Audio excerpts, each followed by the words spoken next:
everybody. My name is Maria, and today we are in Better Ask Jay podcast. So it's a very interesting day. It's gonna be an budget next week, and we would like to talk it over in a very detailed way. So, hi, Jason. Are you okay? Yeah, I'm good, Maria. How are you? I'm good. Good. Thank you. It's a bit freezing, chill, but I like this. I like this weather. Thank you. Good. Well, I admit this time it's a time of year when accountants are trying to predict the future, wondering what's going to happen in their budget next week. So we'll wait and see. But it's a really, really big budget, probably the biggest one in years. Lots of rumours. There's been lots of speculation, and today we're going to go through and work out what's realistic, what's unlikely, and I'm going to tell you what I think about some of the things that might come up too. Right. Okay. So, Why this budget should be so specific one? Why it should be so important? Why it's so interesting as well to discuss? Well, the government have got a big problem. They've got a big hole in their finances, and they've made a commitment to not put up certain taxes. So they've got to find a lot of money to pay the bills, but they're restricted by the manifesto that they were voted in on. So they've got quite a challenge on their hands. Right. Okay. So where is the main resource of the finance gap for this labor today? Really, where they're going to get this budget until next Wednesday, 26th of November? Yeah, well, that's what we're here to talk about. We're going to go through all the individual areas and have a chat about all those. Okay. Fantastic. Right. Yeah. So it's this is a rumor episode. It's not a crystal ball episode. So we are not predicting the future. So we are explaining what's been talked about it, why it's being talked about, and what it might be for people, and real businesses. Okay. So let's start with a scary one. Broad tax rises. So there are rumors floating around that the government might increase income tax, national insurance, or VAT, despite previous promises not to touch them. So, Jay, this sounds like something guaranteed to make people feel bad and even panic. How seriously should we take these rumors? Well, as I said before, the government is short of money. So they have got to find money from somewhere. So let's look at those three big areas first. Okay. So income tax. Now, there was a definite promise in the manifesto of the government that they wouldn't increase income tax. So we're not sure whether that's very likely, but a couple of weeks ago, they did talk about an increase in income tax. And to me, an increase in income tax, although it goes against what's in the manifesto, it does seem to me quite a fair way of doing it, because it means everybody pays a little bit extra tax, so a little bit, maybe 1 or 2% on top of their current bill. But again, it goes against the manifesto. But I think it's a fair one. However, a couple of weeks after this rumour came out that we were going to see an increase in income tax, it was quashed. They said, there was a U-turn and we're not doing that. So I think that one's probably unlikely. One thing they did talk about was increasing income tax, but reducing the national insurance increase that they made earlier in the year. Now, the reason for this is because it didn't go down very well, the increase in national insurance. And also, people like landlords and pensioners, they don't pay national insurance. So if you took 2% off national insurance, but you increased income tax by 2%, you'd actually get an increase overall, because all the people that are paying the extra national insurance would pay that, but also the pensioners, the landlords would also pay extra. So it would look like something was quite fair, but it would also raise a little bit of extra tax. So I don't think we'll see just an increase in income tax. We might see a reduction in national insurance along with an increase in income tax. So that's that. So VAT. VAT is another area. That is one which would hit absolutely everybody. VAT is charged on top of almost everything that you buy. So there's three things they could do. They could increase the rate of VAT. So it's currently 20%. They could increase that rate.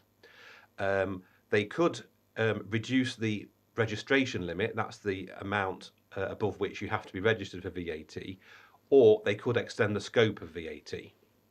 So not everything that you buy has VAT on it. So when VAT was introduced, it was supposed to be a voluntary tax.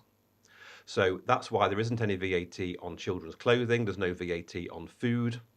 The idea is that you can live your life without paying VAT. So there's nothing, it's not on insurance and those sorts of things. So would they increase the scope of VAT? That one would be difficult because that would be very inflationary.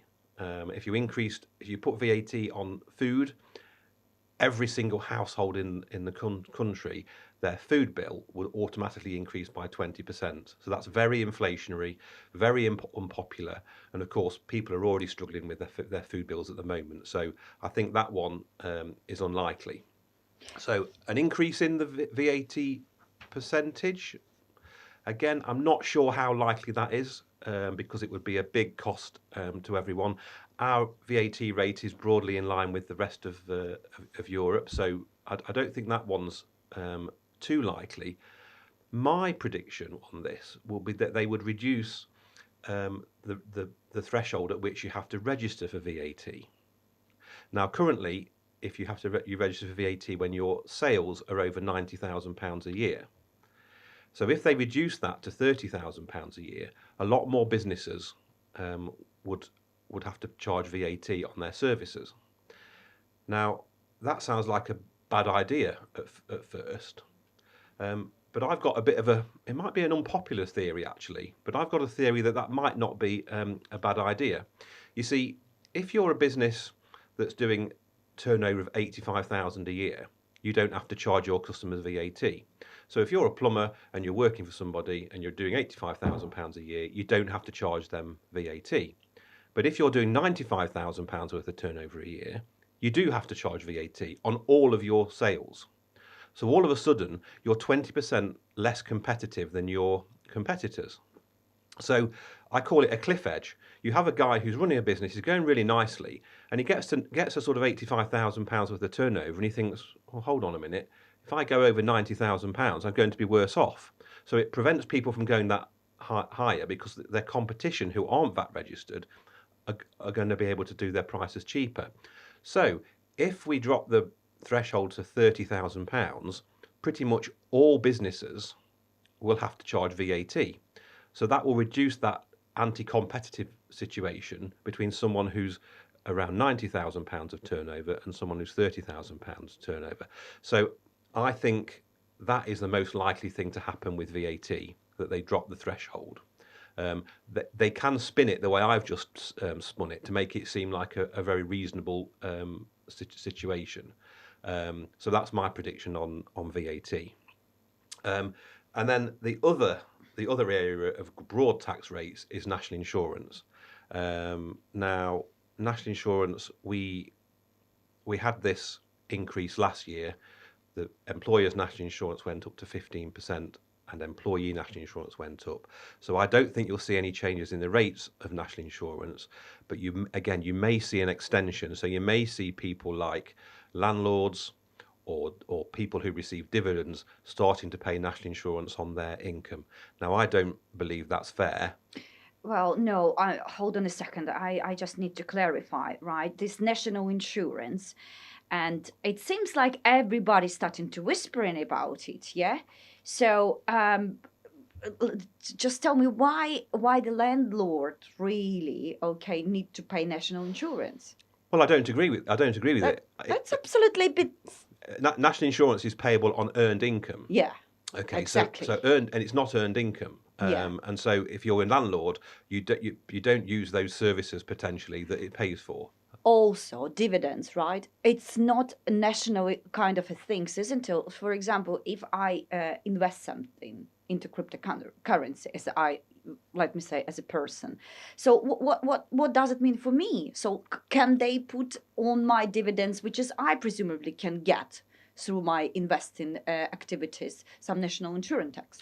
Yeah, well, at the moment on a dividend, you already pay 8.75% tax, and then they could put national insurance on top of that, and it would be something like 8 or 9%. So it would be quite a high level. The thing to remember with dividends is that dividends those are distributions from companies, and those companies have already paid corporation tax on that Yeah. profit. Oh, okay. I'm sorry. I need to apologize. Right. Okay. So you mean, do you mean dividends from the shares and Yes. stocks? Yeah. Yeah. Yeah. Exactly. Yeah. Yeah. All right. Okay. Well, let me say, from the small business perspective, that's really worries me. Yes. Well, I mean, yeah. Well, national insurance on employment is a problem because we've already seen how it has changed. It's reduced the amount of employment that's happening. We've seen unemployment rise in the last year. People are not taking on new people because it's a cost. It's a very high cost. You have a business that's got 45 staff. It's probably costing them another £100,000 a year in national insurance than it was in the previous year. So I think they've already done all they can on national insurance. So if I was to rank the rumours in terms of what's likely, national insurance tax rise, I don't think so. Not again. VAT, most likely, I think, as long as it's spun in the right way. And income tax, unlikely, but potentially a switch from national insurance to income tax might be a way there. yes. Okay. Yeah. That's interesting. Thank you. Property tax. Yeah, let's talk about this wealth tax and property taxes. That's always a very spicy topics. We have seen rumors about mansion tax, council tax, inheritance tax changes, capital gains tricks. So let's start with the mansion tax. Is it actually realistic? Well, this one seems to be more realistic than people think. I don't think they'll call it a mansion tax because that sounds not very clever. I think they'll call it something like fairness property tax, etc. And the rumour here is that they're going to start charging you an annual fee, a percentage of your property value, if your property is over a certain value. So, What kind of certain? What do you mean? well, we're Like thinking about million? 2 million, Yeah, yeah, yeah. perhaps, and it's going to be 0.5%. Now, Oh my God, this is unbelievable. Is it like the money for nothing checks for free? well, it's pretty high, and it's sort of aimed at these people who they think are millionaires. Like farmers. Well, possibly farmers, but more people who are living in big houses, mansions, I guess. Yeah. And they want some money off them. Now it sounds quite fair when you first think about it, but you have to think about the fact that there are some people who get caught by this who aren't super rich, and particularly those perhaps who bought a house somewhere like Surrey, when they were in their 20s, 50 years ago, and because of inflation and house prices, that house has increased now to £2 million value, and those people are perhaps working on a fixed income. They've got a pension, and that's about all they've got. But they've got this big asset that's worth £2 million, and all of a sudden, potentially, they could have to find quite a lot of tax every year on this. Well, the fairness, I'm sorry, yeah, word is always a sign they are about to take money of someone. Yes, that's right. But yeah. So it's one of these things which sounds, as a headline, sounds really good, but there'll be unexpected consequences for people. And you might argue, well, if you're a couple and you're retired, you shouldn't be living in a £2 million house, and this will encourage you to downsize. But this is not how government are supposed to work. They're not supposed to be sort of making people take those sorts of decisions. So it's going to be an interesting one. They sort of said that they were going to potentially remove stamp duty in exchange for this. Okay, now stamp duty is a tax you pay when you buy a house. But the problem I see with that is that the stamp duty relief. Okay, we don't pay stamp duty in future, but unfortunately, it's the people who are buying houses now that will save the stamp duty. These poor people who've bought this house and are now paying the mansion tax, they would have paid stamp duty when they bought their house, and now they're being asked to pay potentially a mansion tax on top. So the saving in stamp duty is not the saving that's enjoyed by the people that are paying the mansion tax. So you'll have a situation where they'll say, "Oh, this is a tax neutral um, process. Overall, it won't increase the tax, but it won't. It'll save tax for some people, but increase tax for other people. So whether it's a fairness tax or not, I'm not sure." No, so basically it catches house rich, cash poor households. Yeah, definitely. If you've if you're living on a pension and all of a sudden you've got to find tens of thousands of pounds a year simply because of the value of your house, that's going to be hard. And it's every year. Don't forget, it's not a one-off. It's every year. Right. Can we find this idea in a previous budgets? We've never had wealth No. taxes in the UK. Here we go. No. So do you think it's something which is this precisely government trying to introduce? Yes, because they're very keen on wealth taxes. They're trying to make some reforms for the wealthy people. They're trying to distribute wealth around the Yes. country. So Distribute. take the wealth off the wealthy and give it to the poor. It sounds like Robin Hood now, isn't it? Yes. Right, okay. So let's get down to the inheritance tax. Oh my God. And what about this, huh? We have seen endless rumors of inheritance tax reform. So what about it? Well, I think inheritance tax is probably one of those taxes which we've already had enough action on. So in the budget last year, there were lots and lots of changes to inheritance tax. The business asset relief was removed. So prior to the announcement of that budget, it hasn't come in yet, but prior to the announcement in that budget, if you sold a business, if you died and you left a business to your family, you didn't pay any inheritance tax on it. And it was the same with the farm. And this is what all the protests were with the farmers. So you've got somebody who's got a farm, they've owned it for generations, but because of the value of farmland, it might be worth tens of millions of pounds. Before this legislation was changed, there would be no inheritance tax. Now there will be inheritance tax. It's not all taxable to inheritance tax. They've done the first million at a certain rate, and the rest of it is at half the rate. But still, now you've got businesses. If someone dies, then there's a big inheritance tax bill coming. So there's not really much worse they can do on that aspect of it. Also on inheritance tax, they're making it so that if you have a pension and you leave that to your beneficiaries, that will now be taxed as well. So that was previously exempt from inheritance tax, but that will now be taxed. So and there has already been two very big announcements on inheritance tax. So what else might they do? I think they'll only probably just sort of twiddle with it this time. So they may change the rate, although the rate's been that rate for a long time, so I think that's pretty unlikely. They may reduce the tax-free amount, so you can have £325,000 of inheritance in a year when you die, and not pay any tax on that. So they could reduce that, but it's been at 325,000 since 2009, so it's already going backwards in terms of inflation, because that's a long time ago. I think we worked out it would, if that had been increased, it would be £550,000, that threshold. There's also an additional threshold for your residents. You get another £175,000 each for your residents. If you pass it to your children, potentially that's another piece of inheritance tax release that they could remove. So those are the most likely things, I think, because to be quite frank, I don't think there's much more they can do with inheritance tax because they've already rinsed it to the max. Yes, yeah, that's understandable. Thank you. What about this capital gain tax? Every year, right, we hear that CGT might be aligned with income tax. Is this year?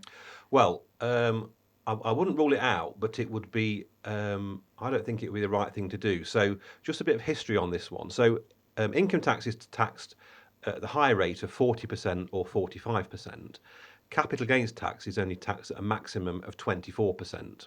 Okay, so there is a difference in the rate there, 40%, 45% versus 24%. Now, capital gains tax did used to be 40% years ago, but at that time you used to get a relief for inflation. It was called indexation relief. So you didn't pay any capital gains tax on any increase in the value of your asset that was a result of inflation. It was a very complicated calculation back then. And so, in an act to simplify matters, the government said, okay, we're going to get rid of this inflation relief. But of course, because that's not fair, we're going to reduce the rate. So they got rid of the indexation relief and they reduced the rate from 40, it was to 20 at that point, and it's sort of moved from upwards to 24 and 28, etc. But at the moment it's 24. So that's why capital gains tax is at 24% and not 40%, because it takes account of this indexation relief that was removed a few years ago. The governments are usually quite good at forgetting these sort of arrangements and why they were done. So you could see it going back up to 40%, but I think that would be unfair and probably unlikely, because in reality, there's a reason why there's a difference between the income tax rate and the capital gains tax rate. Right, I see. Okay. Fab. Just more on it. On the thing about capital gains tax. Again, this was a tax that was really, really rinsed in the last budget. So there were changes to that in respect of entrepreneurs' relief and things like that, which have been very expensive. And so I'm not sure how much they can really do on this one, because again, they've already taken quite a lot of increases to this tax. So I wouldn't. I'll be surprised, but I wouldn't rule it out. Right. Okay, guys. So let's just get down to the pension, salary, sacrifice, and exit taxes. Right. So there are so many rumors about pensions, and they all included like 3 points: cutting higher rate relief, restricted salary sacrifice, and exit tax for people leaving the UK. So, okay, let's start with pension relief. Okay, this is a tricky one. So the government has to encourage people to save for their retirement. People sort of say to themselves, well, I've paid into my national insurance all my life and I expect my pension out. But the reality is that the current year pensions aren't paid by the savings that people have made in the past. They're paid by the people who are paying taxes and national insurance now. So you have 28 million people in the UK who are working, and you have 28 million people who are retired, not working, or children. Benefits, yeah. Including those people on benefits. So you've got 28 million people who are paying for 56 million people who are using services. So there's a real problem that the government needs to get its taxpayers to save for their retirement, because the government isn't saving for their retirement. They're paying the pensions out of their receipts this year. So it's really important for people to save for their own retirement. So that's the background. Now, if you make pension contributions, you currently get tax relief, and you get tax relief at your highest level of income tax that you pay. So if you pay 45% tax on your income, if you make contributions into a pension, you get 45% tax relief on those contributions, and that's the thing that is in the sights of the government, because they're saying that rich people use that as a tax planning measure to save tax. So it's the richer people who are getting more tax relief out of this arrangement. So the rumour is they're going to restrict tax relief on pension contributions to basic rate, i.e. to only 20%. What kind of money they're going to make from this? Well, they'll say, are they like predict any figures over there? I don't know the exact figures, but they'll save billions by doing this. I can't believe on it, but this is a little bit not fair, isn't it? Well, it's not fair, because what people forget is that when you get tax relief when you pay money into your pension, but when you draw your pension, it's treated as income. Oh, So no way. so you're taxed on it when you draw it out. Okay. Now, you can draw out 25% of your pension pot at the moment tax-free, but the rest of it is taxed as if it were income. So if you retire, But it's not income. no, you're not. It's not income. It's like by concept, it's not income. No, it's your capital coming back to you. Exactly. So when you retire, if you're lucky enough to be a high rate taxpayer, then drawing money out of your pension, you could be paying 45% tax on that income. And it's money that you've just saved. So imagine that you transfer, if you look at this a different way, it's a bit like you transfer money into your savings account, but when you transfer that money out of your savings account, you're asked to pay tax on it, on the capital, not the income, the capital. And this is an area that's really forgotten when the governments go, well, why should rich people get tax relief on pension contributions? The reason they get tax relief on the way in is because when it comes out, they get taxed on it. Again, it's another area that people forget, especially politicians, and I think they do that conveniently. But that's the rumour that we're going to have a reduction to basic rate relief on pension contributions, and I'm just explaining really why. At first glance, you might go, "Well, that's perfectly fair," but it's not. So other areas that you might see on pensions is that 25% tax-free rate that I talked about, perhaps that's reduced. So it maybe you can have 20% of your pension out tax-free. So we might see that. Right, I see. That's a strange logic, but we will see what's going to happen next Wednesday. So, and this salary sacrifice. So we have seen campaigns and companies and employers really jump on this the last few years. Yeah, so salary sacrifice is where people give up parts of their salary Right. in exchange for other benefits which aren't taxable. Or subject to national insurance. Pensions is a big one, so you can say, okay, I'm required. My employer is required to pay a certain amount into my pension, but I'd like to increase the amount I want to pay into my pension, and I'll reduce my salary. And it's a very tax efficient way of Is it legal? Yes, Yeah, yes. At the yeah. moment, it's fine. So what about all these? Excuse me, I'm interrupting you. What about all these people who are sitting on the benefits, who are getting the help from the government for the child benefits, house benefits? So if, for example, some employer have a minimum wage and would like to contribute to the private pension, is it like legal? Can somebody from government say, oh, you can't do that because No. you're on the benefits? Well, no. The employer can make pension contributions on behalf of an employee, and if they're on benefits, I guess that the benefit or agency would consider those contributions into the pension as part of their income. So their benefits will probably be reduced as a consequence of receiving that income. But there's nothing to stop them doing it. And we do see this situation where, if you're a director of a limited company and you get into the end of the tax year. And you've got big profits, and you want to reduce your tax, you can make a contribution to a pension scheme out of the company profits to reduce the corporation tax, and that money goes into the pension scheme of the employer, in this case the owner managed of the business. So we can see that it's it can seem like it's a big break, but in reality, when that director takes that money out, the chances are he's going to be taxed on it as if it was income, and it isn't income, it's capital. The other areas where you see salary sacrifice, very popular at the moment, has been EVs, electric vehicles. So at the moment, if you provide an employee with an electric vehicle, it's very tax efficient. They don't pay much tax on receiving that car. So the employee can say to their employer, okay, reduce my salary by £500 a month and go out and lease me a Lexus or a Tesla or something like that. And that's very tax efficient because there's no tax on the car, and their salaries have come down.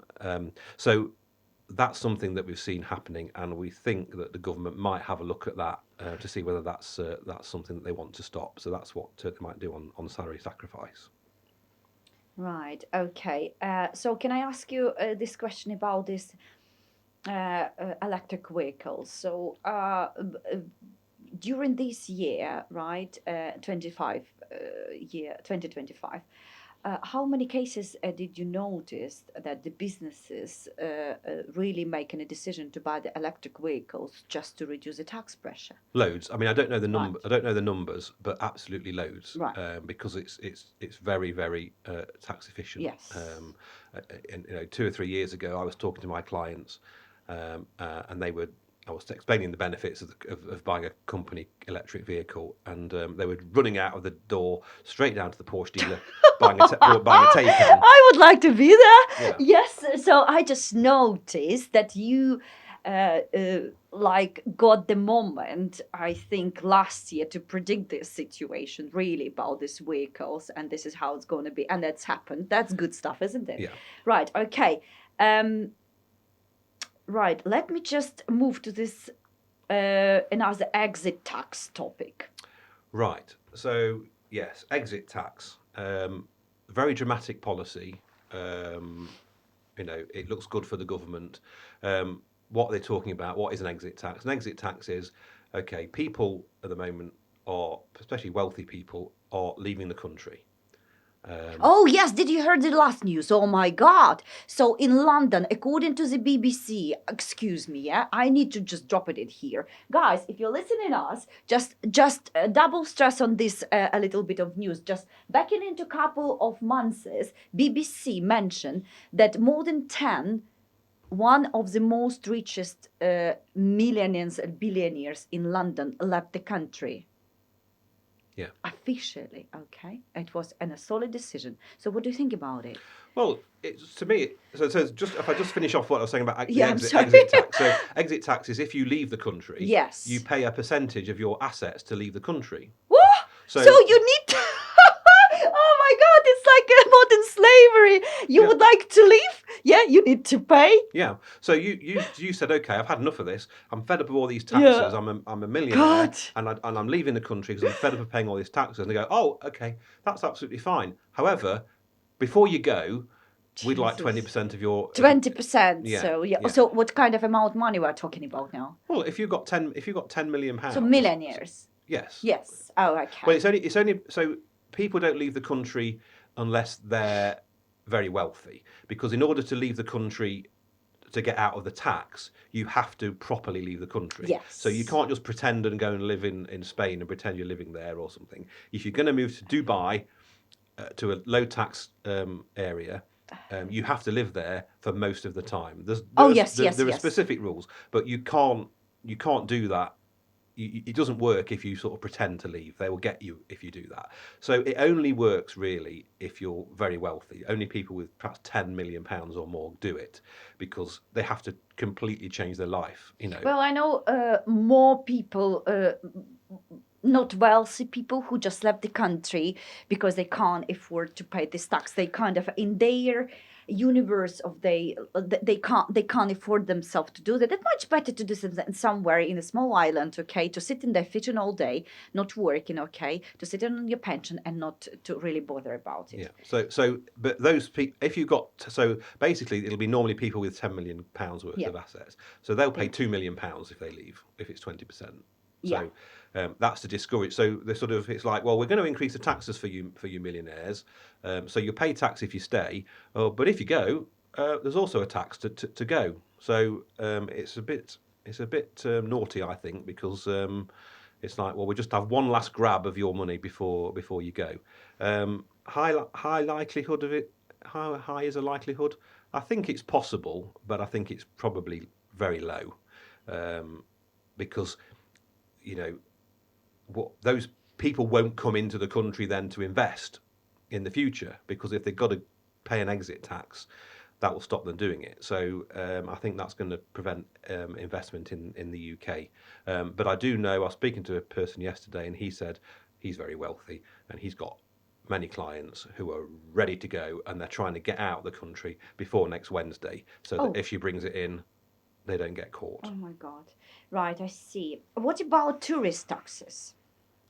Tourist taxes? Yeah. Right. Well, that's a sort of new one for the UK. We've Oh yeah. not had that before. I mean, if you've been all over the world, you'll see that it's quite normal to have a tourist tax. In some hotels, it actually gets charged on your bill. So you go to somewhere like St Lucia or something, and then you book your holiday, and then every day you get a little $5 charge for a room tax. So it's done elsewhere. We thought it would be something that perhaps wouldn't be that likely because it affects hospitality, and hospitality industry is really struggling at the moment. We've got with the increases in national insurance, increases in national the living wage. Hospitality businesses are really struggling. So for them to have another tax on top of that, which would increase their prices, there's a concern that that will affect them drastically. But they reckon that tourist tax is something that doesn't prevent people from coming to a tourist area. And the spin they'll put on this is that it's not the UK person, it's the person who's coming into the country, the tourist, who's paying the tax.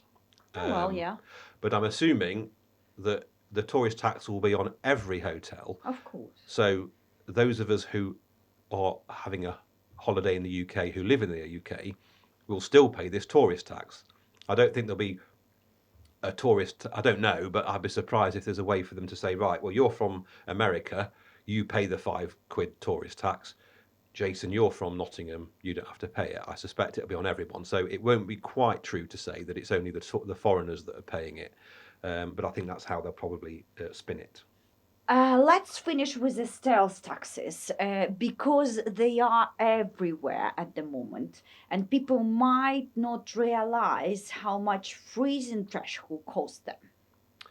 Yes, this is a very sneaky way of managing to get additional tax without it feeling like it. So what they do is they freeze the allowances. So your personal allowance, which is the amount of income you can have before you pay tax, has been 12,500 for many years. That hasn't increased. So really, with inflation at 5%, that should increase by 5% every year. Otherwise, more of your income is taxed. And we have that for the personal allowance. The higher rate, so at the point at which you pay the higher rate of tax, which is 40%, that's £50,000. That hasn't gone up for a few years. The inheritance tax band has been at 325 since 2009, as I mentioned earlier. The VAT threshold has been at 90,000 for a long time. The capital gains tax annual exemptions have been cut. So you used to be able to enjoy £12,500 worth nearly of capital gains tax exemptions in a year. Now it's only 3, so that's even worse. Not only has it not increased, but it's actually reduced. So previously, you had married couple, they could have nearly £25,000 worth of capital gains in a year and not pay any capital gains tax. Now it's only £6,000 that's free. And so if taking inflation into account, that's a lot more of the capital gain that's being included. And then the same with the dividend allowance. That used to be a few thousand quid. It's now £500. So now you get a measly £500 where you don't pay tax on your dividends. Right, okay. Let's get down to the other measurements, yeah? So let's chat about some of the others area that are rumored to be changed. What about cash ISAs? Yes, cash ISAs. Yes. Yeah.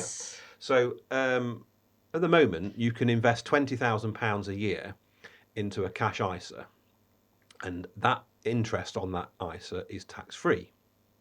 Okay, so you don't pay tax on the interest. Now you have to leave your money in your ISA, so you can put 20,000 in a year, but if you draw it out, you can only put £20,000 in a year. So that's been like that for a long time. There's also, as well as a cash ISA, there's also a stocks and shares ISA, and they're two different things. Stocks and shares ISAs are where you put money in, and it's the same 20,000 can either go into either of those two investments. But the stocks and shares ISAs quite good because you don't pay any tax on any gains or any dividends if you've got your stocks in an ISA. So it's really good. So people have actually become what we call ISA millionaires. They've been putting £20,000 a year into these ISAs for a long time, and as the stock market's grown, they've increased, and so if you've been doing this for a long time, it's turned into nearly £1 million worth of stuff. But the cash ISA is the area that they're sort of focusing on because they're thinking, well, why are you getting this relief? If you have your money in a bank account and outside of an ISA, you pay tax on the interest. But if it's in an ISA, it's tax free. So we think they're going to reduce the amount that you can have in a cash ISA. The idea, I think, is that people will move their money from cash into stocks and shares, which will mean that's good for the economy because people are investing in businesses rather than just sticking it in the bank to earn interest. I like this idea. I think it's good to encourage people to invest in business. What I'd like to see, though, is for ISAs to be able to invest in not just listed companies, because at the moment you can just buy listed stocks and shares. So big people like Apple and that sort of thing. It'd be quite good if you put money into your ISA and then you invest that money in an owner-managed business. Oh, that's a bit risky, isn't it? So, because talking which about the regulation, so that stock and shares quite regulated, but your business can be boost or something, or you can Yes. steal the money and they don't want to chase you. So that's a bit risky, isn't it? Well, exactly. But then the benefit so you take that risk by investing in a risky business, and the benefit is you don't pay capital gains tax on any improvements or any interest on the income, any tax on the income. That's my Yeah, I quid pro see quo. your idea. I like it. I like it because it will be encourage people, right, to use their own money to invest into their own businesses and Yes. encourage them to move forward, not to be employed by somebody. Yeah. Now the other thing to think about on cash ISAs is that the mortgage lenders, the cash that's in these cash ISAs that's the money that the banks use to lend to people for their mortgages. So if that money is taken out of cash ISAs and put into stocks and shares, the banks will have less liquidity to lend to those people who want to have a mortgage, which might push the mortgage rates up. So it's a very complicated area, and it just shows you how difficult macroeconomics is. You're thinking about doing one thing, and all of a sudden, it affects mortgage rates. Yeah, that's amazing. This fascinating fact, which is I never even to think about it. I'm just discovered right now. Thank you for sharing. I have a question about ETF. So if I'm holding ETF, for example, yes, for my children, yeah, and I am having it in my personal, let me say, account. Let me say Revolut or whatever. It's not in a promotion, guys. It's just in a tools. And what if I will make these ETFs with the hope to do that for my children every like £20 monthly, yeah, for both of them, 40 minus. What will be what's going it's like it's my share, isn't it? It's not for my children. So how it's going to be if we're talking about the investment into your children What's ICA? ETF? ETF, when you're buying stock and shares, Right. but you are not so rich. So you can't, for example, Apple stock, I don't know, like 250-ish, I don't know, I'm not follow.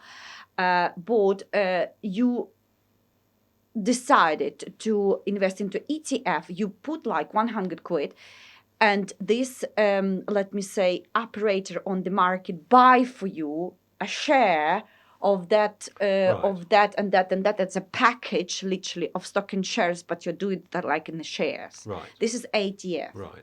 Well, if you at the moment that would just be like any normal stock investment. So you pay capital gains tax on any gains and income tax on any dividends. If I don't know whether it's possible, but if you put it into an ISA, stocks and shares ISA, it would be exempt from tax, from capital gains tax and from income tax. Yeah. Okay. And what about the dividend tax, really? Any thoughts on that? Yes. So at the moment, if you've got any income from dividends, you pay 8.75% tax if you're a basic tax rate payer, or 33.75% if you're a higher rate taxpayer.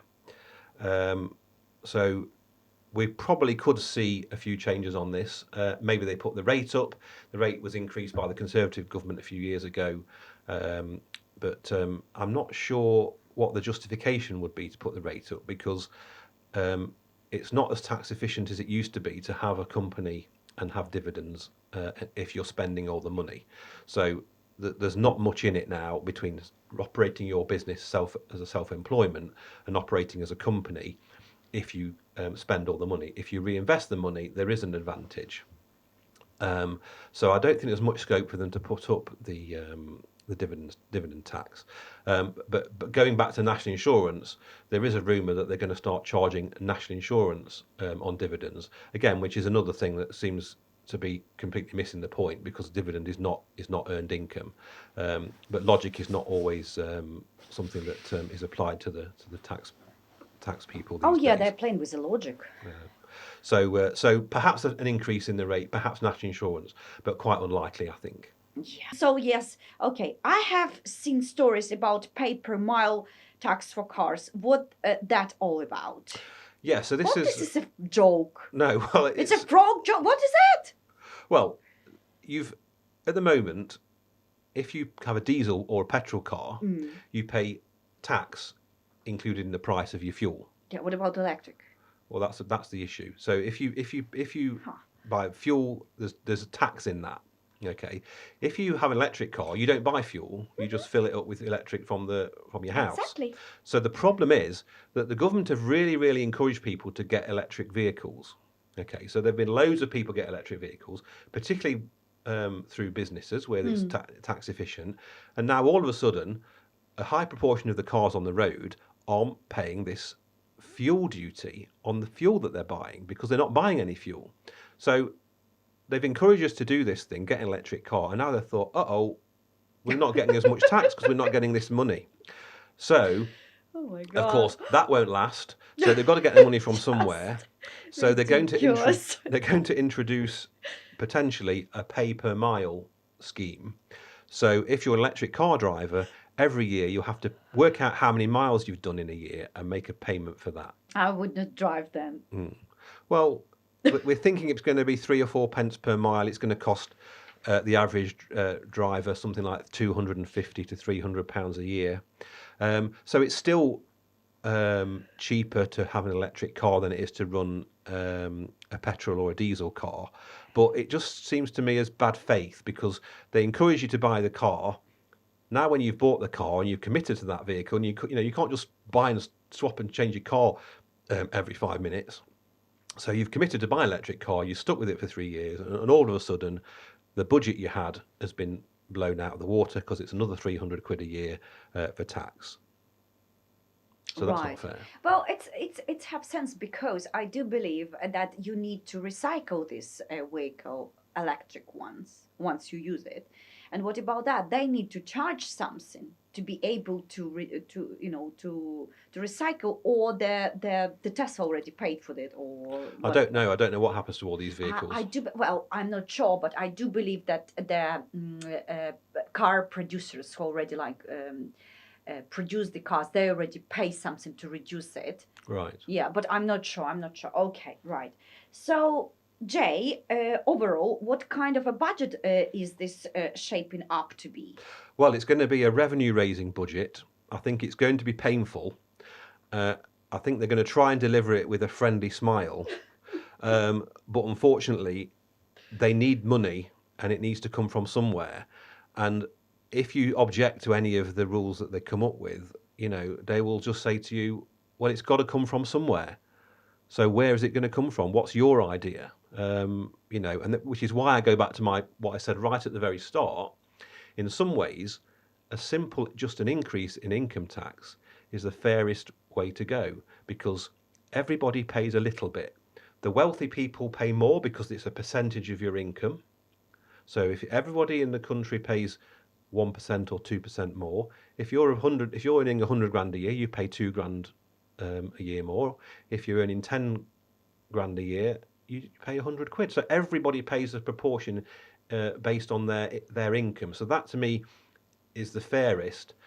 You don't get any sort of consequences that you can't predict, the effect on the macroeconomics of the country, like my example of the mortgage rates, etc. So you can try and you can be too clever, I think. But if you want to just do something fair, then maybe just a small increase for everybody, rather than it falling on, they keep saying it's got to fall on those with the broadest shoulders. But the people with the broadest shoulders, the wealthy people, are already paying a lot of tax. The top, I don't know what the figures in, but it's very, the top 1% of earners in this country pay a huge proportion. Something like 40% of the tax is paid by 1% of the people. So those with the broad shoulders are already paying the most. I think a percentage increase is the fairest thing, and it's less complicated. So I'd like to see that. But I'm a simple person, and I'm not in government, so I don't know what will happen. I don't think anyone can really predict it, but I think it's going to be painful. Yeah. Thank you for this brilliant summary, and thank you everybody who were listening our podcast today. So it was our Better Ask Jay prediction of the UK budget 2025. And just follow us on our social media. Please like us and upload our podcast. Please support us, because we are going to be alive next week when our government will launch this budget, and we are going to record another episode just on Wednesday. Yeah, I do believe so. Yeah, we're hoping that it'll be out by Thursday evening, the budget summary from us. Yeah. So we'll see you next week, all being well, and we'll be able to put some real meat on the bones of this budget, and we'll actually know what's happening by then. Yes, fantastic. Thank you very much, Jay, for your sharing today your thoughts about it.